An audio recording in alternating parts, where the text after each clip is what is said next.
How you doing, YouTube? Matt Massive Beer Reviews, back with a little industrial arts up in this piece, in the form of their autumn landscape. This be their Festbier.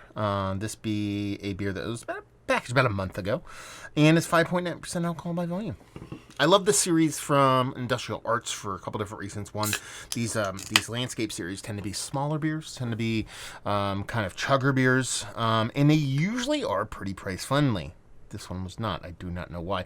I might hang the hat of this pricing on the bottle shop, because almost all these kind of lower ABV kind of summer landscapes have been around like $14. This one, 17.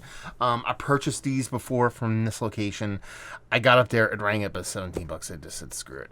I just assumed it was going to be cheap, but there was no price on it. So that's probably my biggest gripe about this beer, to be perfectly honest. Yeah, label-wise, it's kind of like the same pattern over and over again on these cans, just different coloration, obviously different verbiage and whatnot. But I like them. I don't know what it is. Is it a reflection of a fermenter or something? I don't know. I don't know what that is. If anybody knows what that is, tell me what it is. Yeah, looks like Festbier. Index finger, infinitely soapy, creamy, fluffy, not fluffy, creamy, bubbly kind of head to it.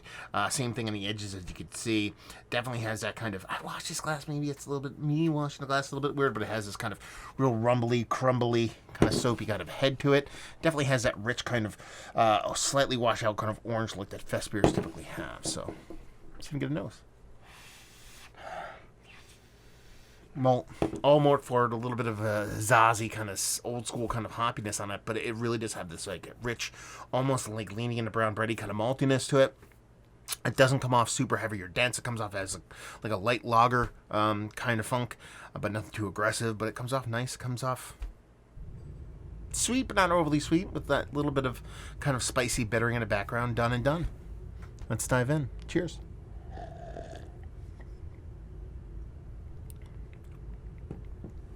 Man, a taste mimics the nose almost identically.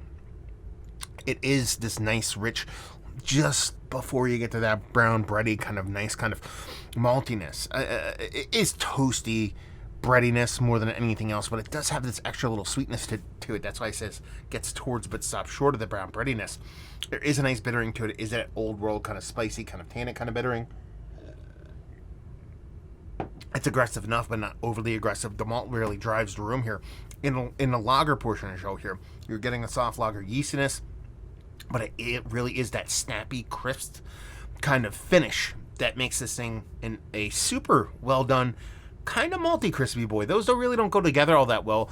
I mean, usually it's a lighter malt, a very kind of white, kind of pilsnery malt kind of vibe to it. But this has that crispy boy level kind of snappiness, along with that kind of brown bready maltiness. Next kind of little combination, you don't see that all that often. So it's a squeaky clean, super well made Festbier lager, Oktoberfest lager.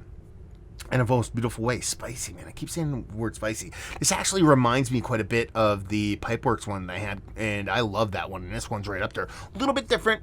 The malt ride's a little bit different. That one was a little bit more hazy, and the bittering was a little bit different, but a very similar kind of impact across the board, and that was one of the better ones I've had as of late. So this one kind of defaults to that, to be perfectly honest with you. Yeah, just really well made, slight touch of Americanized kind of Festbier, but super uber traditional kind of vibes from the core. Is this one of the better ones I've had as of late? Yeah, absolutely. Right up there with that Pipeworks. Value and availability. Like I said, I paid $17 for this. This should not be $17. I don't think this would be $17. I'm pretty sure you could probably rip this out of Industrial Arts for $14, and it probably is available at other bottle shops for $14. I just think I just got a bad place. They rang it up different. I don't know, but is it worth it? Kind of, yeah. And leave you with, if you like what we like this beer, if you like Festbier.